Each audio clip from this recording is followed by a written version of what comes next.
Hello there.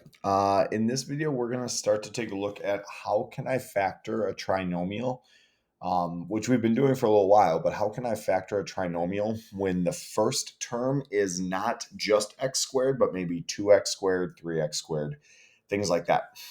Before we get into that, let's remind ourselves what factoring even is and how to factor a trinomial.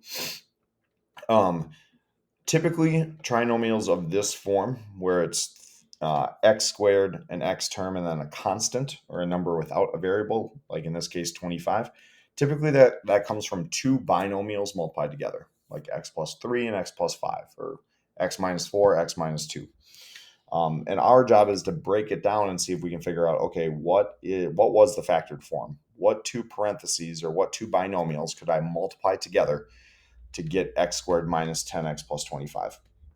So just a reminder, what we've been doing is we take that first term x squared, and that is the upper left hand portion of like our area model or our box method. We took the last term, positive 25, we put it down there. And now we just start to put the puzzle together so that when I combine my like terms, I want to get negative 10x. The breakdown, I mean, we've seen this at this point probably 30 or 40 times. X squared has to be x times x. 25, what numbers multiply 25? Well, the factors are either 5 and 5 or 25 and 1. With in the back of my mind knowing that I want to get negative 10x. So here, 5 and 5 seems to make sense. The only issue is if I use positives, I'm going to get positive 5x and positive 5x, which is positive 10x. When I combine them, that's not what I want. I want negative 10x. So it's a pretty simple fix. All I'm going to choose to do is instead make both of those 5s be negatives. So I'm going to go negative 5 here and there. That is then going to give me negative 5x in the upper right, negative 5x in the lower left, and together those do equal negative 10x. So my factored form would be x minus 5 and x minus 5. You could also write that as x minus 5 to the second power. Not required, but it is common. You'll see it written like this if the two binomials are the exact same. How about x squared minus 2x minus 48? Same idea. First term I know is x squared. Whoops. Last term is negative 48. That's kind of a tricky one because 48 has a lot of different factors. But I know that when I combine them, I want to get negative 2x. Okay. Well, in order to find, let's start with the easy part. X squared is x multiplied by x. In order to get negative 48, I need to use one positive number and one negative number. So it is going to be important which one's positive, which one's negative. It doesn't matter if I put the plus on top or to the left of the box. That part doesn't matter. What does matter is what number goes with the plus, what number goes with the minus. Here I see. So now it's just like, all right, what are factors of 48? I got 1 and 48. I got 2 and 24. I got 3 and 16. I got 4 and 12. I got 6 and 8. And that's the end of the list. So the hope is I find one of those pairs of numbers where if I make one of them positive and one of them negative, then what occupies these two squares will combine to be negative 2x. And maybe you've already seen it. Maybe you're not sure. If you want to pause it and take a second to try, you can. But that combination that's going to work here is positive 6 and negative 8. Because then here I get positive 6x and here I get negative 8x. And 6x take away 8x is negative 2. So now then again, my factors are, just to reiterate, those are what I'm putting. Those are like the factors, my binomials. X minus 8 is 1, x plus 6 is the other. So that's how we have been factoring when it is simply x squared for the first term. But what we want to get into is what happens if that a value, what happens if the number in front of x squared isn't just 1? What if it's 2x squared? Okay. And there's basically two different ways that you can factor these types of problems, if it can be factored. And I'm going to show you both right now, and then we're going to kind of explore. These two problems have the same first term and they have the same last term. The difference is the middle term is different. The b value is what or the coefficient of the middle term we've been calling the b value. So here I have 2x squared. In both, I have plus 12 in both. And then my middle term is different. On the right, I have plus 11x. On the left, I have plus 10x. And I'm actually going to factor these two problems pretty differently. And one main difference between these is if you look at these three terms, 2x squared, 10x, and 12, they actually do have, and this goes back a ways, that they do have a greatest common factor. Those three terms do have something in common, and that is they have a 2 in common. All of the coefficients are a multiple of 2. So what I can do is I can actually remove the 2 like we did before we even learned how to factor trinomials. If I do that, 2x squared would become x squared. 10x gets brought down to 5x, and 12 comes down to 6. Well, now, if you look, my trinomial is actually no longer 2x squared. My trinomial is now just x squared. So now really all I have to do is factor x squared plus 5x plus 6, which we know how to do because we've been doing it for days.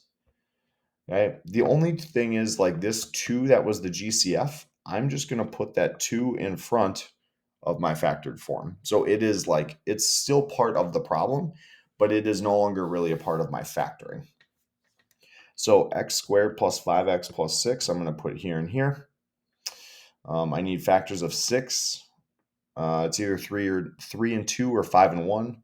And here, in order to make 5x, I'm going to do 3 and 2 because if I multiply these together, I get 2x there, I get 3x there, and sure enough, when I combine like terms, they do add up to 5x. Okay, so in this first example, my answer, like my factored form, is going to be this. So really, that 2 in front of the x squared, all we did was take out the 2 because it was a greatest common factor. Okay. So this one thing that we're going to keep coming back to is if there is a number in front of x squared, if there is an a value, check to see, is that number a GCF? Can I just remove it from all three terms? Okay. And if so, then the factoring is easy because it's what we've been doing. Not easy, but it's like consistent with what we've been doing. Okay. But in this case, 2 isn't a factor, or sorry, 2 isn't a GCF of all three terms because of 11. 2 is not a factor of 11. So I can't like remove the 2 like we did in the previous problem. So what I now need to do is I'm going to go down to the rectangle model or the area model, and I'm going to do what we've been doing. So 2x squared is here, positive 12 is there, and I need these terms to combine to be positive 11x. Now this is the part this is where it gets interesting. I can no longer just do x and x because x multiplied by x does not make 2x squared. It just makes x squared. So how do I fix this? Well, I got to put a 2 either with here or over here. Right? I don't want to do both because that would, now if I multiplied these together, that would be 4x squared in the green. So I just want one of those to be a 2. It doesn't matter if the 2 is on the left side of the area model or up here, just like it doesn't matter if the 2x is in here and here, or if you want to switch them around, you can. Okay, so however you want to do that, it doesn't matter. Now, this is the tricky part. So far, when we've been finding numbers that multiply to 12, some of you have kind of figured out that like, we'll just find two numbers that multiply to 12 that add to 11. Okay, that doesn't work in this case. There isn't a set of integers. There isn't a set of whole numbers that multiply to 12 but add to 11. And so I want to get away from that type of thinking. What I want you to instead think about is like, okay, just tell me two numbers that multiply to 12. 6 and 2, 4 and 3, 12 and 1. So maybe it's 6 and 2. In every other problem that we've done with factoring, if you put a 6 here, you immediately put 6x down here. If you put a 2 here, you immediately put 2x next to it. Okay? But that's not the case anymore.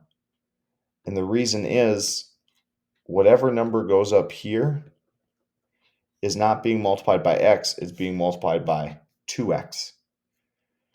So that isn't going to be 6x in that box. It's actually going to be 12x because I'm multiplying 6 with 2x. Okay. So there's 12x there. This one is like we've been doing. It's just 2 multiplied by x. So that would just be 2x. And together 12x and 2x is 14x. Okay. So this is not the right number combination. So now I have to try something new. Where I want you to eventually get to is, okay, tell me two numbers that multiply to 12. And then understand that whatever number we put here is going to be multiplied by 2 because of the 2x we put out here. So you could mess around. You could try some stuff. You could even, honestly, you could even switch where the 2 is and where the 6 is. Because now it does matter. It matters if the 2's up top because now the 2 is being multiplied by 2 and the 6 is being multiplied by x. And 4x and 6x is 10x, so we're close, but we're still not there. So what we need to do is you just need to this is the part that we need to push through the frustration of not getting the correct answer the first time and just keep trying things. Okay, maybe I go with 4 and I go with 3 because 4 multiplied by 3 is 12. Here I got 2x times 4. That's going to be 8x. 3 times x is 3x. And sure enough, I just lucked into the fact that 8x and 3x combined is 11x.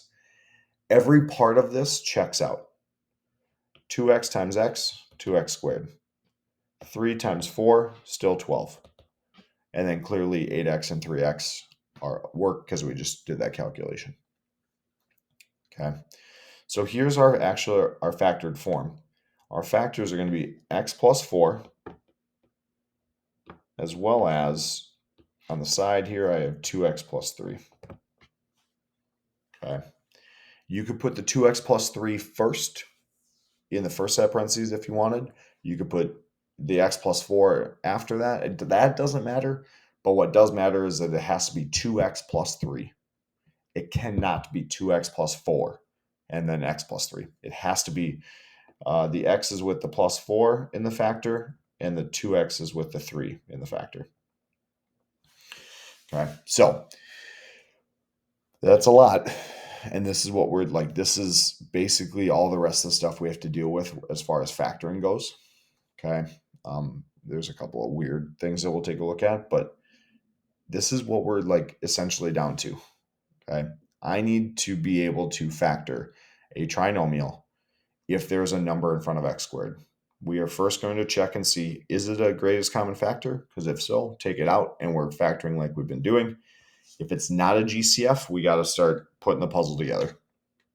Okay, so let's take a look. 3x squared minus 12x minus 63. I see right there my a value is 3. I know 3 times 4 is 12. And it does actually work out that 3 times 21 is 63. So that means 3 is a GCF. So what that means is I can just take a 3 from this and I'm going to essentially divide every term by 3 from the original problem. So 3x squared becomes x squared, minus 12x becomes minus 4x, and minus 63 becomes minus 21. Okay. From here, you can use the box method if you'd like. If you're going to, do not put don't worry about the 3. The 3 is going to be part of my answer. But again, this is what I'm trying to factor.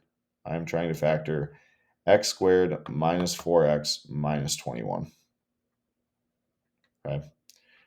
So negative 4x, I need negative 21, and I need positive x squared. Whoops, that should be in green. Positive x squared is straightforward. That's x with x. Negative 21. It's 7 and 3, or it's 21 and 1. I know that this is going to be 7 and 3 because there's no way to make 21 and 1 work out to be negative 4x when I combine. Now the question is, which number goes negative? Because in order to multiply negative 21, I do need a negative and a positive. I'm going to take that 7 and make it negative because I know that a negative 7 with a positive 3 will combine to be negative 4, which is what I'm looking for. So here I got negative 7x. Here I've got 3x combined. I do get negative 4x. So what that tells me then is x minus 7 and x plus 3 would be my factored form. Again, you have to include the 3. If my answer looked like this, that would not multiply. If I multiplied that out, that would not give me 3x squared minus 12x minus 63. All that would give me is this thing right here that's in the parentheses. I don't want x squared minus 4x minus 21. I want 3x squared minus 12x minus 63. So I need to include the 3 in the factored form. Okay, so that one, the a value was 3, and 3 was a GCF. Here, the a value is 4. 4 is not a GCF because 4 is not a factor of 13. So let's jump into the lab and let's see what we can figure out. I got 4x squared and I got plus 10. I don't care how big those numbers are. They will always go, if it's in standard form, if it's highest power to lowest power, I'm going to go 4x squared in the upper left plus 10 in the bottom right. Now, this is the first time we've had a decision to make for both of these values. 4x squared, I could make with 2x and 2x, or I could make it with 4x and 1x. Okay, I don't know what the right answer is. I'm going to try 2 and 2, and we're just going to go from there and we'll see. Okay. In order to make 10, factors of 10 would be 5 and 2. So if I do that, 2x times 5 is 10x. 2x and 2 is 4x, and together that makes 14x. I want negative 13. Ugh. Okay, so that's clearly not correct. We'll try something different. I do need negative 13x when I combine those. So I'm going to have to use negative numbers, negative values for here and here. Let's see. We tried 5 and 2, 10 and 1, negative 10, negative 1. That would be negative 20x and negative 2x. That's not right. That's negative 22x. So to get rid of that. Because I've tried 10 and 1 and I've tried 5 and 2, this is getting kind of technical. I don't really need to worry about switching 10 and 1 because both numbers are getting multiplied by 2. Like, because these are the same number, I don't need to worry about switching the order around. If you feel stuck, understand that it's possible that it's not 2 and 2. Maybe it does have to be 4 and 1. So now let's go back. Let's try 5 and 2. 5 here and 2 here. That would be 5x. That would be 8x. 5x plus 8x is 13x. That's awesome. I want negative 13x, but I got positive 13x.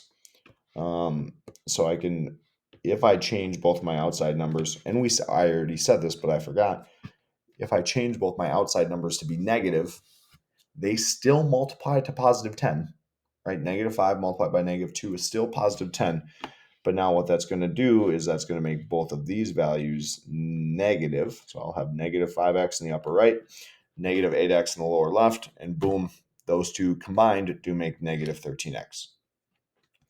So we figured it out. Now it's just a matter of putting it in the factors. I have 1x minus 2, and across the top I have 4x minus 5. Okay. I tried and was wrong 3 times. And then on the 4th time, I was able to get it correct.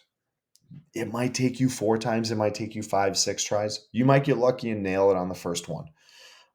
But this is just these types of problems sometimes are going to require you to stick with it for a little bit. So I want you to go ahead and pause the video, try to factor this problem. Let's see what you get. I see this 3 out front. I'm going to first check, can I remove the 3 because it's a GCF of all 3 terms? 3 is not a factor of 10 or 8, so I'm out of luck there. I'm going to have to just take this term and take this term and then go ahead and start figuring out how to make positive 10x when I combine my like terms. Okay, so I have 3x squared in the upper right, negative 8 in the lower left, and then together I need to get positive 10x. 3x squared is actually a really convenient number because there's like, I know this has to be 3x and 1x. It could be 3 on the side, could be 3 on the top, doesn't matter. But in the previous problem, we saw it could be 2 and 2, or it could be 4 and 1. This one, there's no debate. The only way to make 3x squared is to do an x multiplied by 3x. Because again, we're not even considering decimals when we start talking about factoring. All right, so now it's just, how do I make this work? Factors of negative 8 include 4 and 2, as well as 8 and 1. I'm hoping it's going to be 4 and 2. I do need a negative value because they have to multiply to negative 8. So I'm going to go negative 4 and positive 2. Now we're going to see what happens when I multiply. Here I got negative 4 times x. That's negative 4x. Down here I have got 2 times 3x is positive 6x. And when I combine those, negative 4 and 6, I get positive 2. So that's not correct. So there's a couple things I could do from here. I could switch the positive and the negative. Like I could make the 4 positive and the 2 negative. But all that's going to do is instead of getting positive 2x when I combine my like terms, I'm just going to get negative 2x. So I actually don't want to do that. So now it's a matter of trying something different. What I can do is I can switch the negative 4 to down here and the positive 2 to up here. And that will change my answer because now the 2 is being multiplied by just x. And the 3x and the negative 4 are going to multiply to get negative 12x. When I combine 2x and negative 12x, that will give me negative 10x, which is so close to the right answer because I want positive 10x. So now I am going to take advantage of the fact that I'm just going to make, whoopsies. I'm going to make the 2 negative and I'm going to make the 4 positive. So I'm reversing the positive and the negative. Notice they do still multiply to negative 8. Okay. But now the nice thing is what happens is I get, instead of positive 2x in the upper left, I get negative 2x. Oops. And instead of negative 12x in the bottom left, sorry, I think I said that wrong. I get negative 2x in the top right, and I get positive 12x in the lower left. Negative 2 plus 12 will equal positive 10. That then gives me my factored form of x plus 4 and 3x minus 2. Okay, so that one I didn't have as many trial and errors as the previous problem, but I didn't get it the first time. We had to mess with some things. I didn't even consider 8 and 1, and it's possible that 8 and 1 instead of 2 and 4 were the factors that I needed to use, but we were able to figure it out and get the right numbers to work out. So, quick little summary. If the A value isn't 1, then we first need to check for a GCF. Okay. If it is a GCF, we are going to remove the GCF and then factor the x squared trinomial.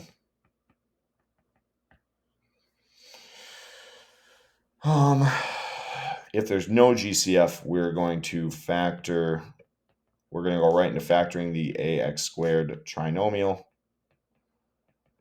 and just watching out to make sure that we are making sure we know that one of my two plain numbers, like up here, we had 2 and 4. One of those is going to be multiplied by 3.